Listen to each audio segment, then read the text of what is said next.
traficante. Drogas, dependência química. Deixa eu ver se Chico, tem que ligar? Eu estou ligada, não está? Consegue só aí? Acho que a ponteira não está funcionando. Bom, pessoal, primeira perguntinha, eu gosto sempre de fazer essa pergunta, então quem já assistiu eu falar sobre dependência química aqui já respondeu essa pergunta. Uma pergunta até meio impactante.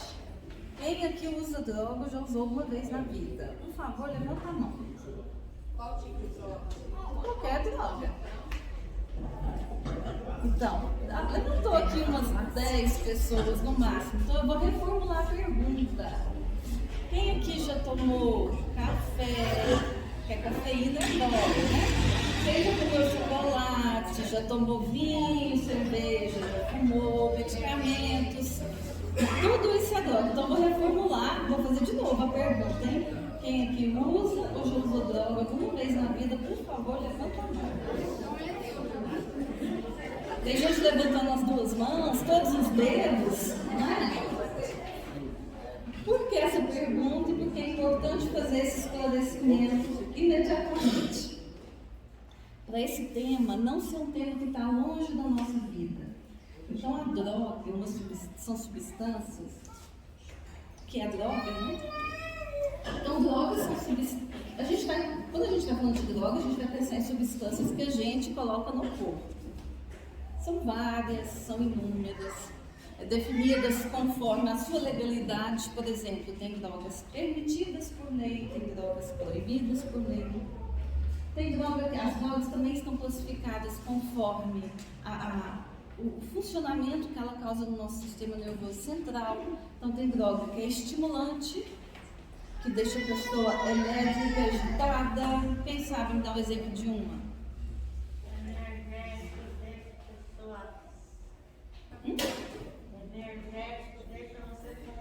Deixa, porque tem cafeína, né? Pode guaraná, cocaína, cigarro é estimulante do sistema nervoso central. Não. Cerveja é um depressor. Então a gente tem estimulantes, que são aquelas que deixam a pessoa elétrica. Aí a gente tem as depressoras, que fazem com que o cérebro funcione mais devagar. Funciona mais lentamente, os reflexos ficam lentos, que é o caso do álcool. A heroína enquadra um pouco aí também. No caso do álcool também, que a pessoa vai funcionar bem lentificada. E a gente tem os alucinógenos ou as drogas que perturbam o funcionamento do nosso cérebro. Alguém me dá um exemplo? A mais famosa?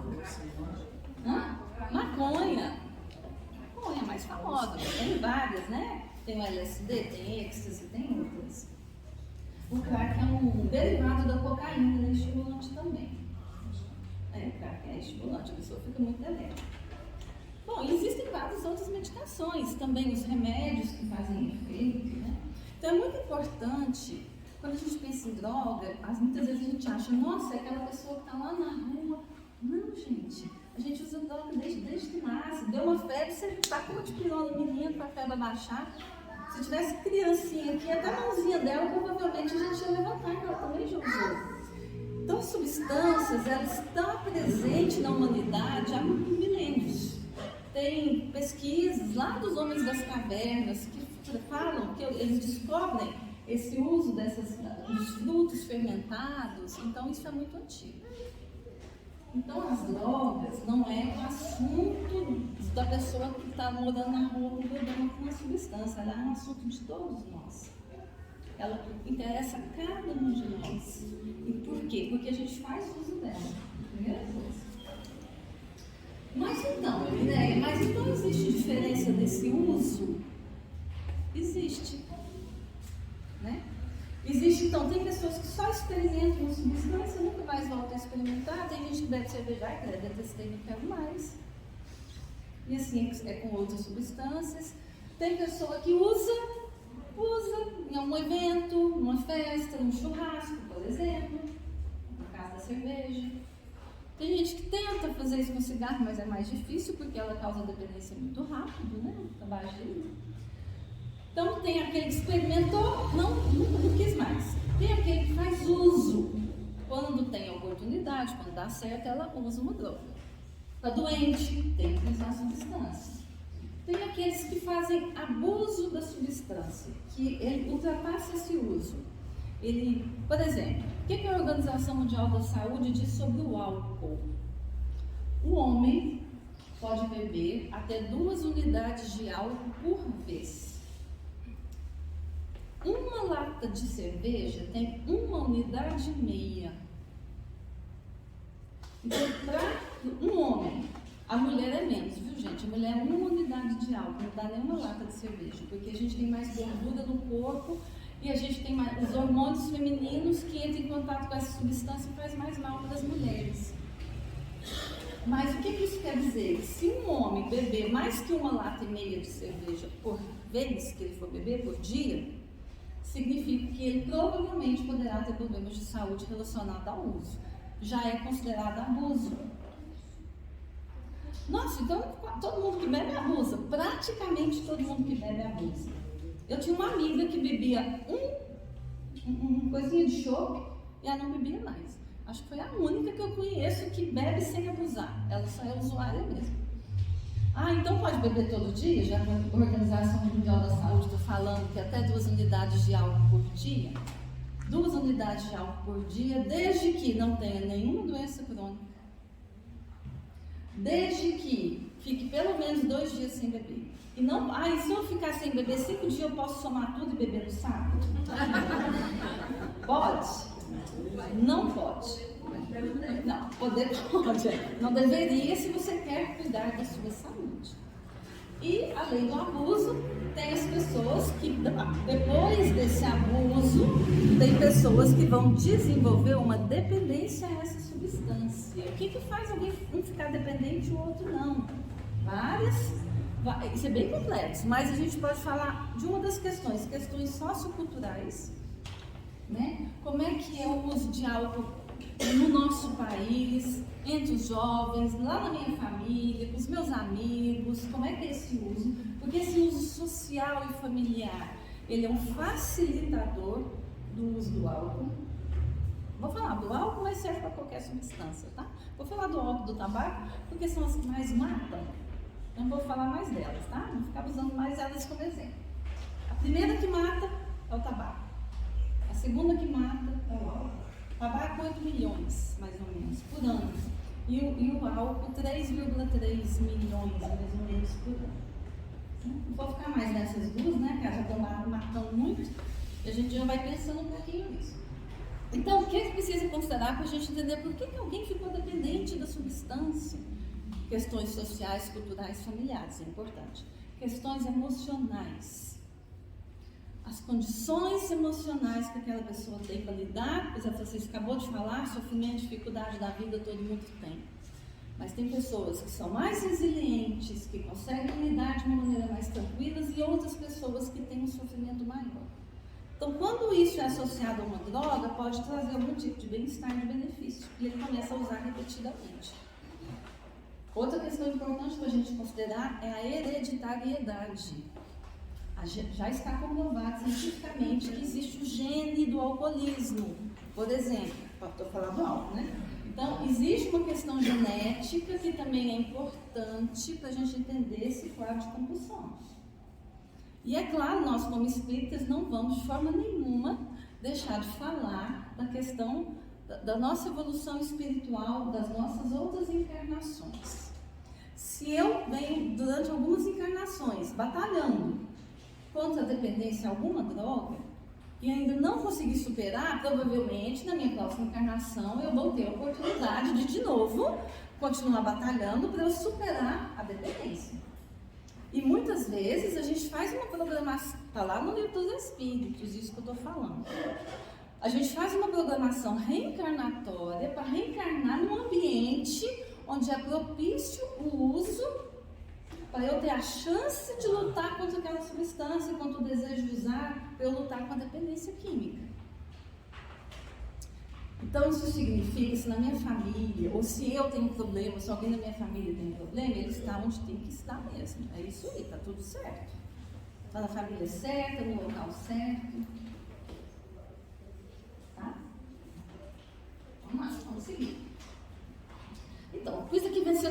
preconceitos. Por quê? Um dos grandes problemas relacionados às drogas está relacionado ao preconceito que a gente tem com as pessoas que usam. E quem usa, abusa e fica dependente, também tem preconceito. Então, se eu tenho preconceito com qualquer tipo de doença, de adoecimento, e ela está lá no CID, a dependência química está lá no Código Internacional das Doenças, ela está lá no DSM-4 dos Estados Unidos, que diagnostica as doenças do mundo. Então, quando eu tenho preconceito com uma doença, qual é o comportamento mais natural? Negação. Né?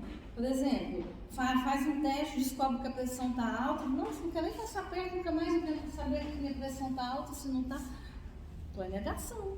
Não quero procurar ajuda, não quero apoio, não quero descobrir nem se eu tenho um problema de hipertensão. Isso vale para todas as doenças, inclusive a dependência química. E por que as pessoas têm tanta dificuldade de pedir ajuda? Por que a família tem vergonha de vir para o grupo, por exemplo, o grupo apoio, falar que está sofrendo, falar um pouquinho, porque ela tem vergonha muitas vezes. Ela tem vergonha daquele problema, ela tem vergonha de tudo que aquele familiar está passando. Então é negação, vergonha, preconceito, tudo isso atrapalha muito. Tanto o familiar que está ali junto e que está sofrendo também, como também atrapalha a própria pessoa que tem um problema com aquela substância. Então acaba virando um grande ciclo de sofrimento para todos. Bom, como eu disse, né, esse uso não precisa ser dependente químico para ter problemas sociais ou familiares. Uma pessoa que abusa de uma substância, mesmo que ela ainda não seja um dependente químico, uma pessoa que abusa, ela já vai ter problemas familiares. Porque a pessoa quando bebe, por exemplo, quando usa alguma outra substância, ela altera o comportamento. Ah, mas é só meu filho que fica alterado quando usa o álcool. Não, gente, todas as pessoas, qualquer um de nós, se usarmos uma substância, né, acima daquilo que a gente já está acostumado, o nosso comportamento tende a modificar. É natural, é esperado e é isso mesmo. Né? Então, essa mudança no comportamento quando você está sob efeito de uma droga, ela tende a trazer problemas. Agressividade, violência.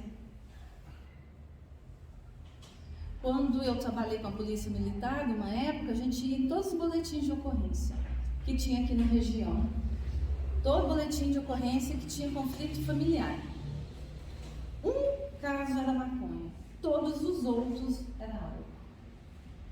Né? O álcool, embora seja uma droga que deprime o funcionamento do cérebro, inicialmente ela causa euforia. Então a pessoa ela fica elétrica, fica agitada, pode ficar mais agressiva, cai, machuca e sai correndo, briga, e daí por diante, vai acontecendo todo tipo de confusão.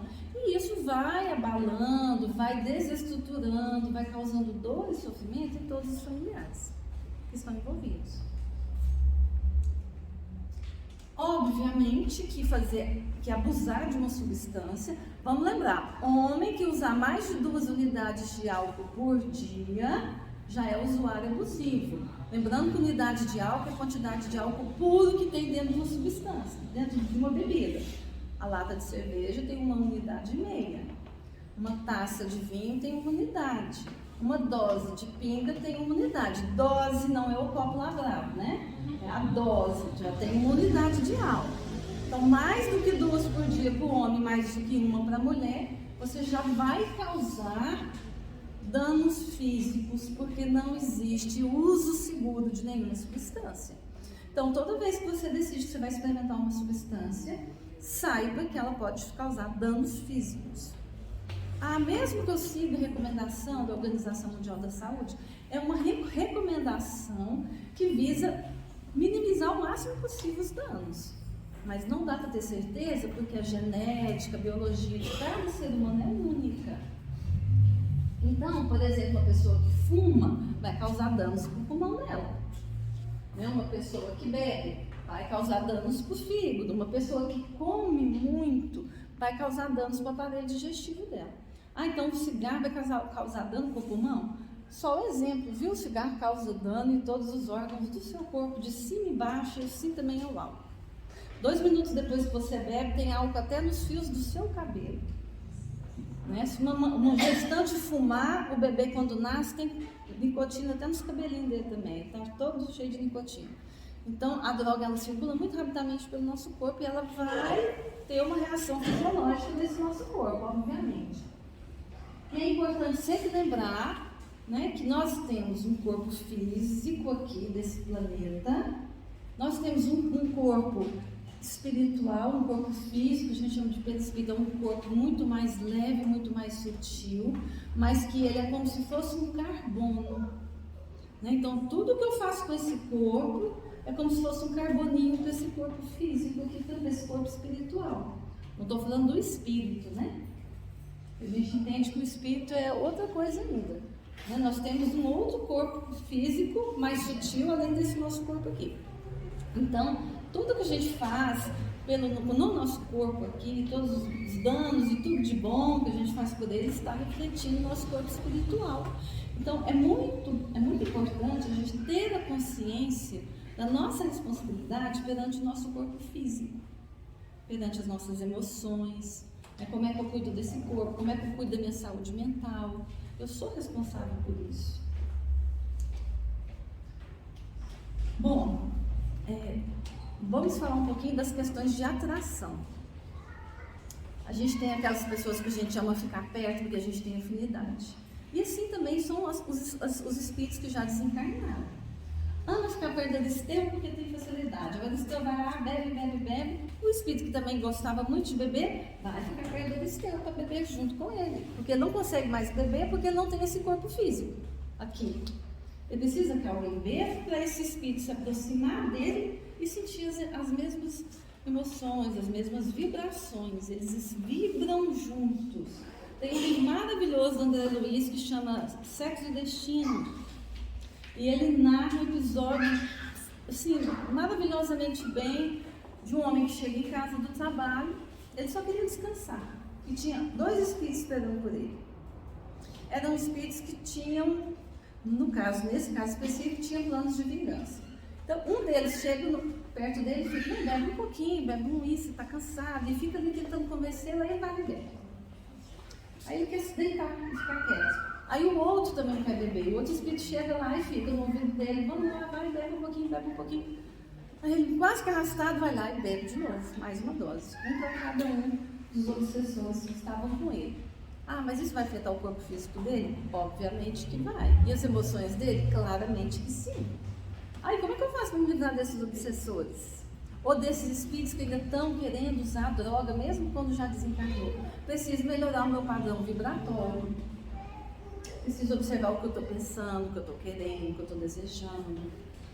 Preciso tentar fazer ações no bem, praticar o bem, fazer a caridade. Eu preciso tentar melhorar meu padrão de pensamento, minhas emoções, buscar ajuda, para que eu consiga lidar mais com o meu próprio desejo, por exemplo, de usar uma droga, do que ter que lidar com o meu e daquele que está me acompanhando também. Né? Fica um pouco mais pesado. Eu coloquei aqui algumas imagens.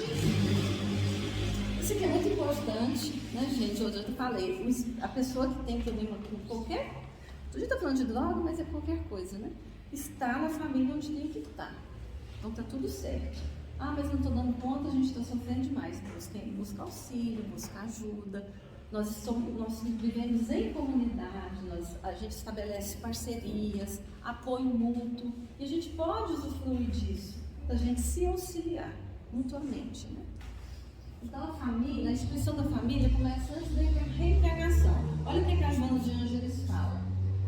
A família é, antes de tudo, um laboratório de experiências reparadoras, na qual a felicidade e a dor se alternam, programando a paz futura. Né? Porque se a gente pensar que é o tempo todo feliz naquela família, ou 100% do tempo todo infeliz, provavelmente a gente está fazendo algum tipo de generalização. Então, a nossa vida, a nossa existência familiar, ela é muito esse peso de uma dificuldade aqui, uma alegria ali, um sofrimento cá, uma felicidade acolá, e assim a gente vai junto, crescendo, caindo, levantando, para que a gente consiga o amor pleno, essa paz no futuro. E pode ser que esse futuro não seja nem essa encarnação ainda. Né? Então a gente tem que ter esse ânimo, essa coragem, né? Essa resiliência de olhar e falar, não, tá tudo bem, vamos juntos, vamos caminhar e vamos ver até como a gente vai caminhando e até onde a gente vai. Vou passar esse videozinho.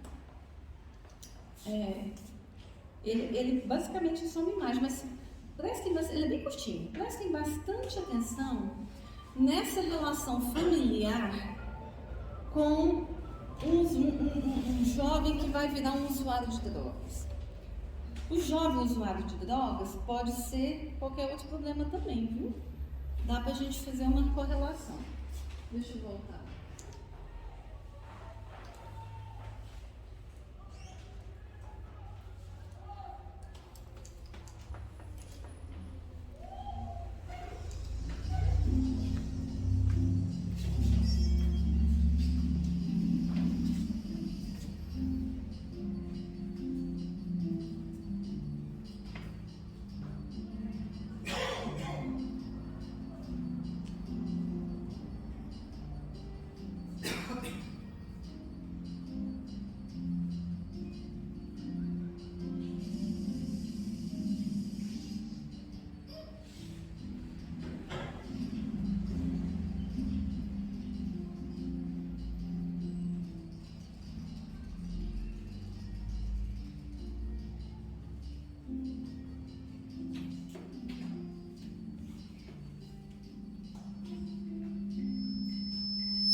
interessante, né?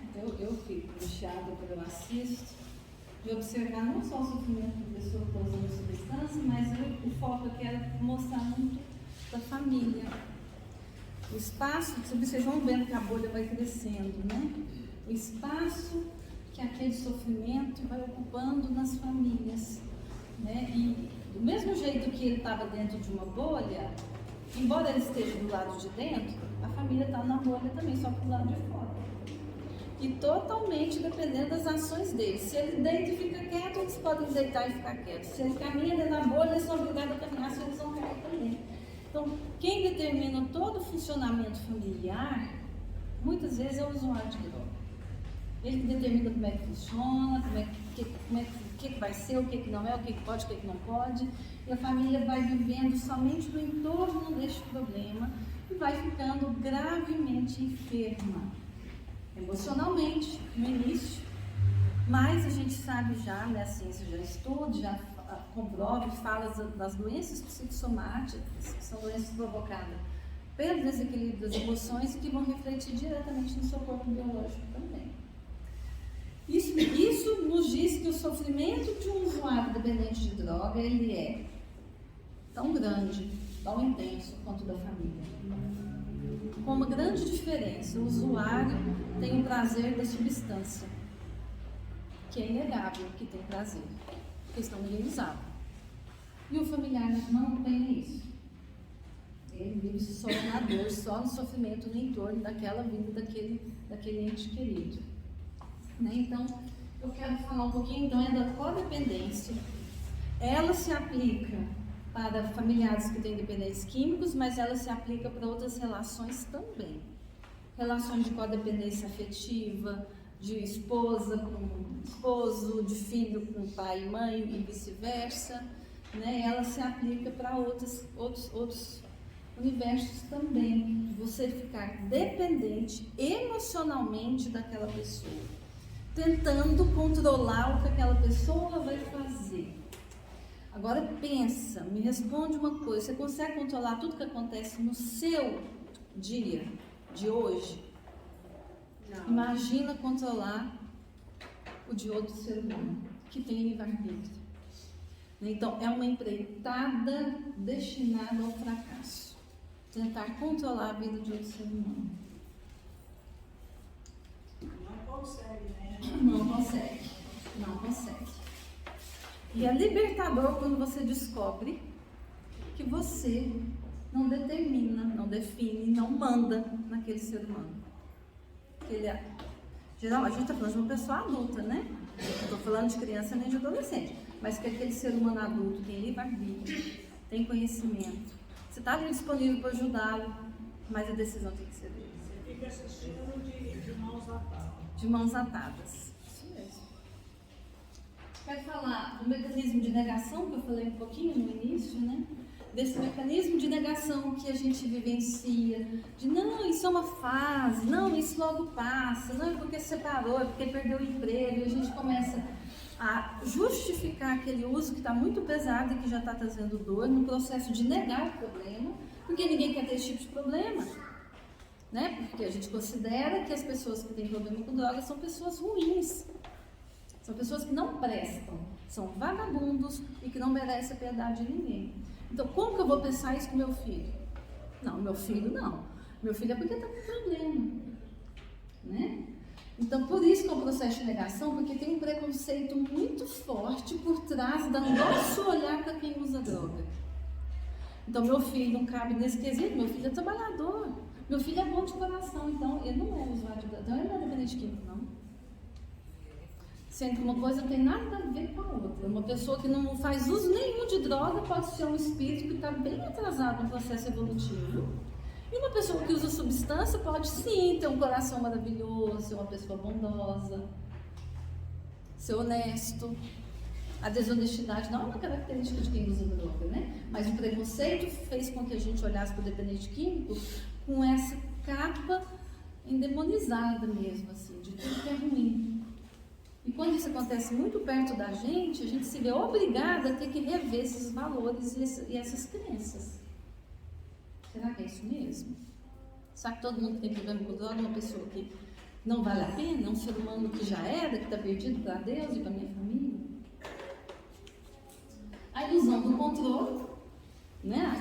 Falamos agora, né? Quer dizer, como é possível controlar o dia a dia de alguém, a vida de alguém, as escolhas dela? Se eu falo que hoje eu não quero comer chocolate, eu até choro e vou lá e como. Quer dizer, eu não consigo controlar nem o meu, quanto mais o de outra pessoa. Então, é uma tentativa fracassada já de início. Depende de cada um. Mas entender isso de verdade, entender isso de dentro para fora, como uma realidade mesmo, vai te libertar dessa angústia de achar que você tem o poder de fazer alguém parar de usar droga. Só a pessoa que tem esse poder. Claro que a gente ajuda, que a gente auxilia, que a gente apoia, óbvio, sem dúvida. Mas é dele com Deus. Só Jesus, junto com ele, é que vai alcançar essa dádiva. Porque quando alguém para de usar uma droga, o mérito é dela. Não é meu que fiquei vigiando 24 horas para ela não usar. Passar a mão na cabeça pedindo chama de coitado também, né? Né? Inversão de papéis e funções. Né? Se é um pai que usa droga, a esposa está fazendo todos os papéis. Se às vezes é os pais, o filho vira pai. Enfim, começa a ter uma confusão dos papéis familiares, porque a substância faz com que a pessoa fique paralisada. Lembra do mocinho da bolha? Lembra que os amigos foram crescendo, foram pegando diploma, foram mudando as roupinhas e ele continuou como? Com a mesma roupinha de quando ele era criancinha, ele ficou paralisado no tempo. Né? Claro que é no sentido emocional. Né? Como ele ficou parado lá atrás usando droga, ele não acompanha emocionalmente, né? Os colegas, os amigos, ele fica atrasado nesse sentido. Né? Exaustão emocional. O sofrimento vai muitas vezes causar exaustão nos familiares e infelizmente é só nesse momento que alguns familiares vão pedir ajuda. Não precisava chegar nesse nível de sofrimento. A ajuda está disponível, gente, para todos nessa cidade. Essa cidade é muito boa para ajudar. Tem muitos grupos que auxiliam familiares codependentes, não só de droga. A gente tem a AMA, que são as mulheres que amam demais, tem um grupo só para isso. A gente tem vários grupos relacionados à droga, tem outros grupos voltados para outros problemas, outros sintomas. A gente tem, aqui o Uberlândia é uma cidade muito boa para a gente contar com esse tipo de apoio. Bom, o tratamento... Então, mas uma coisa é quem usa droga querer ajuda e querer o tratamento. Outra coisa é a família querer ajuda e querer o tratamento. São coisas que não tem que caminhar junto. Muitas vezes o familiar chega no tratamento, e às vezes um ano depois é que o dependente químico vai dar as carinhas dele por lá. Você sabe, eu acho assim, quem é espírita, geralmente a gente já tem esse tratamento de psicólogos, orientação, tudo a gente tem aqui dentro. Aqui dentro do centro. Isso, aqui dentro a gente tem um acolhimento fraterno, né, também, que é uma orientação não psicológica, mas uma orientação espiritual dentro da linha espírita. Mas a gente pode recorrer a todo tipo de ajuda, e deve, né? Então é muito importante conhecer o que é isso, o que é uso de álcool, o que é dependência química. É muito importante entender o que é processo de recuperação. Muito familiar acha que a pessoa fez um tratamento, parou de usar, acabou. E aí fica todo mundo morrendo de medo. Nossa Senhora, se ele voltar a usar, provavelmente vai voltar a usar, porque o processo de recuperação dificilmente acontece na primeira tentativa. É um processo de parar, recair, tentar de novo, e até que isso vai fazer um outro sentido para aquela pessoa em algum momento da vida dela. Às vezes a família, para essas casas de recuperação, a pessoa volta pior do que entrou. Não sei, né, Romilda? Aí já sei o que está falando, né? A dependência é um problema que se estruturou na família. O que é isso? É culpa da família? Não, gente. O funcionamento daquela pessoa usar droga, o jeito que ela funciona, está dentro daquele sistema familiar. Pensa na bolha. Lembra quando ele deitou no sofá? E os pais sentou um de cada lado? E a bolha dele foi crescendo? E os pais caíram no chão e foram ficando apertados? Quer dizer, o jeito de funcionar acaba tendo um grande envolvimento com o próprio uso da substância, com aquele usuário da família. Né? Então, existe um funcionamento familiar onde a droga está embotada ali dentro. Oi? Aquela medida que você falou do OMS, quanto que é anual? O bebê até 2 unidades de álcool por dia, considerando que 1 unidade de álcool é a quantidade de álcool puro que tem por exemplo, no vinho. 1 taça de vinho é 1 unidade de álcool. A minha dúvida é essa quantidade por dia tem uma relação com a dependência? Se todo dia eu tomar esse aí, eu posso ficar dependente? Não necessariamente. Lembrando que não pode ser todo dia. Tem que ter pelo menos 2 dias na semana que você não beba. Lembrando que você não pode ter nenhum tipo de doença crônica. O que é isso? O que a Organização Mundial da Saúde está dizendo? Está dizendo que existe um bebê de baixo risco.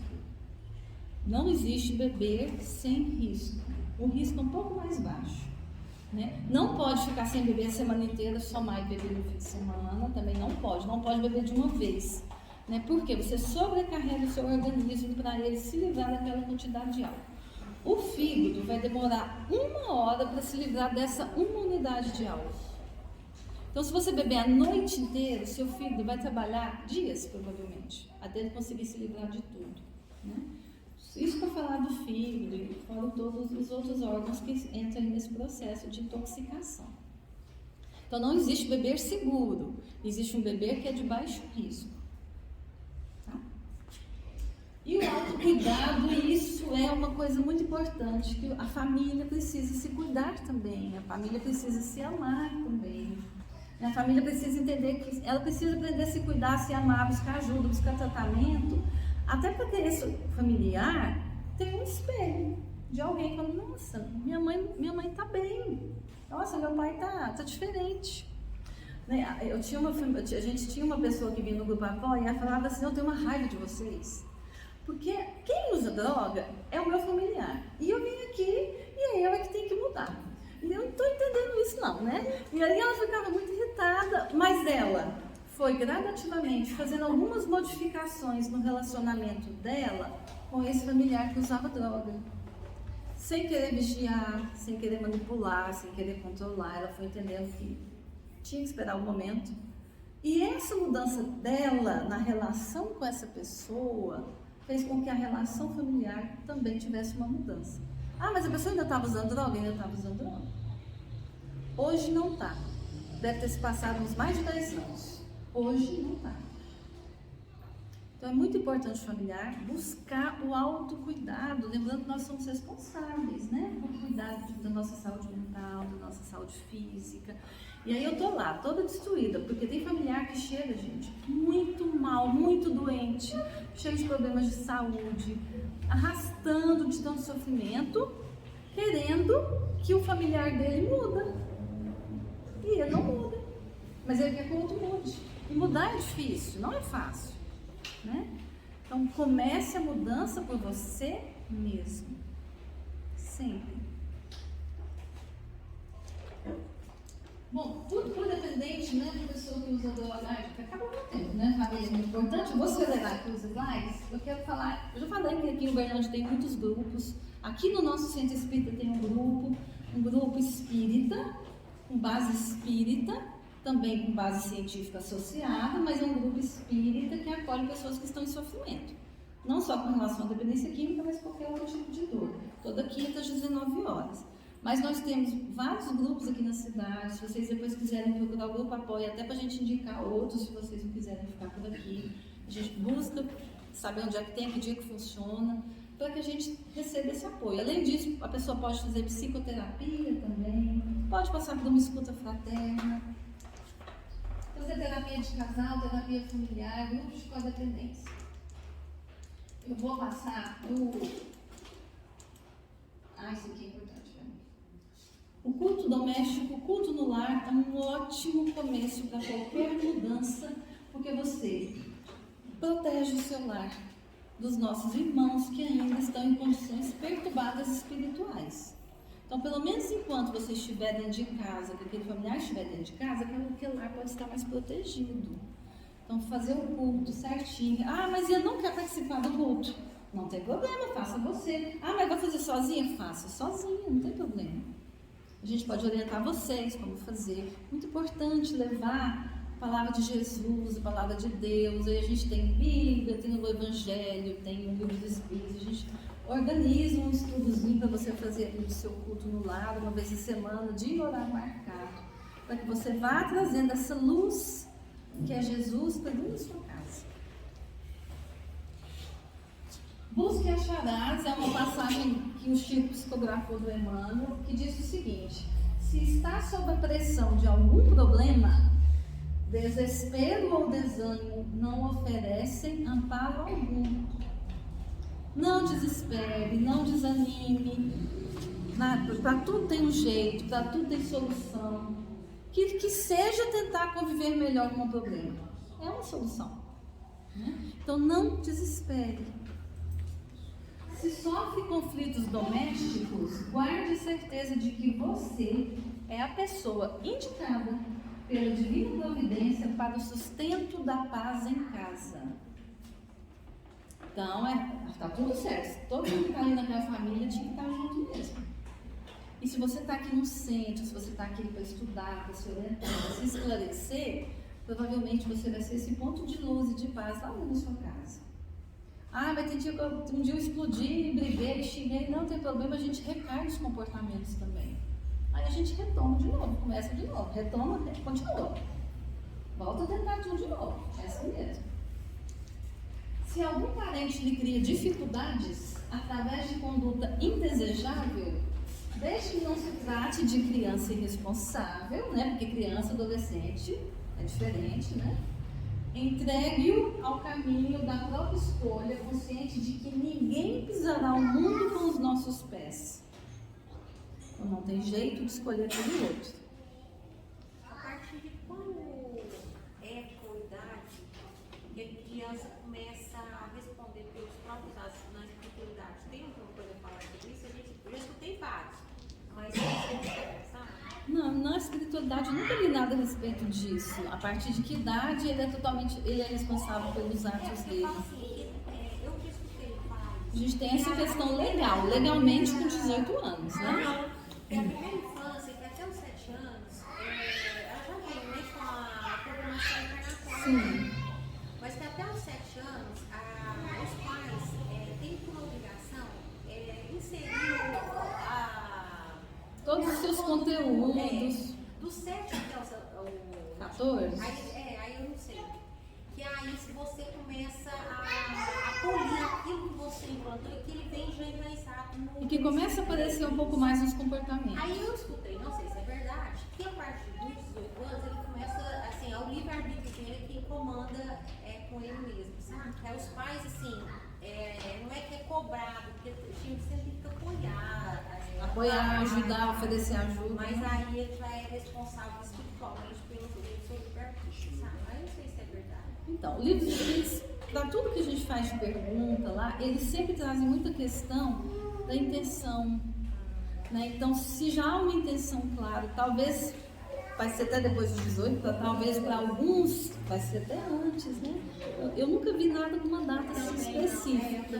Mesmo porque o espírito pode você saber a idade. A maturidade pode mudar um pouquinho. Ver criança conversar assim com o pai, com a mãe, você fala, meu Deus, que maturidade isso aqui. E outros já estão na idade da adolescência, bem infantil. Hoje em dia, você tem que saber o que fala perto de criança, para criança, porque até os 7 anos, o cérebro da criança não é formado. Você tem que saber o que fala.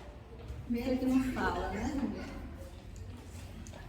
Se essa ou aquela feição desertou de seus passos, não exija de alguém aquilo que agora não possa ou não queira lhe dar. Às vezes a gente quer uma transformação, a gente quer que a pessoa vira santo. Gente, ela não tem isso para dar agora. Né? Assim, a gente precisa também trabalhar nesses entendimentos. Ela está nessa encarnação, talvez, para trabalhar a questão da dependência química. A encarnação toda, talvez, sei lá, a gente não sabe do planejamento reencarnatório. E eu quero que ele vire um santo. Neta, olha, a gente dá o que a gente tem. e está tudo certo. E isso que a gente tem aqui é uma semente fecunda e profusa, porque ela vem de Deus. Né? Às vezes a gente enche ela de sombra, ela fica meio paradinha, mas ela vai crescer e germinar. Esse espírito que hoje está perturbado vai ser um Jesus Cristo daqui a milhões de anos. Assim como nós, porque nós vamos evoluir todos. Ninguém vai ficar para trás. Ninguém. Até aquele que está lá na rua, todo mundo, ninguém vai ficar para trás. Vamos todos evoluir. Então, se é com aquela afeição desertou dos seus passos, não exige de alguém aquilo que agora não possa ou não queira lidar, e sim, continue agindo para o bem.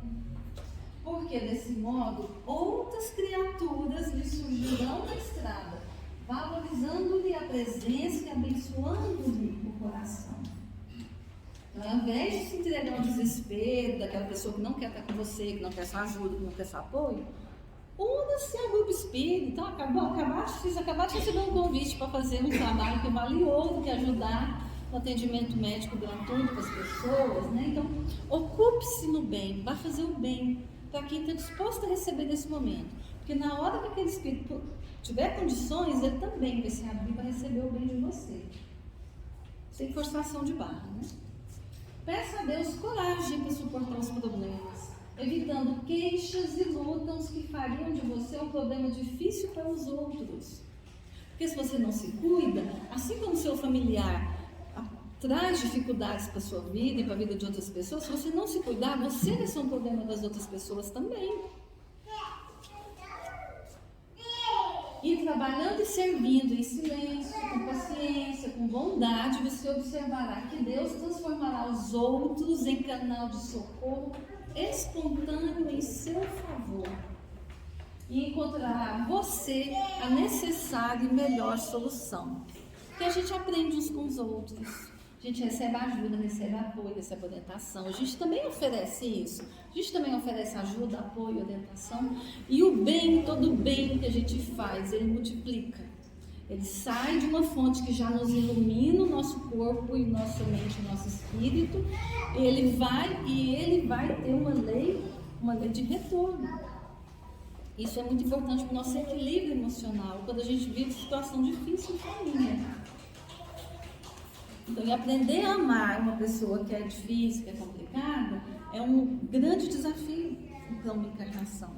E que vale muito a pena. Vale muito a pena olhar para uma pessoa que é difícil e buscar nela tudo de lindo, de maravilhoso que tem naquela pessoa. Porque senão a gente começa a ficar preso só no que está de ruim, só no que está difícil, né? E fica mais difícil ainda amar desse jeito. Bom, desculpa trazer mais de 10 minutos, mas era isso, rapidamente.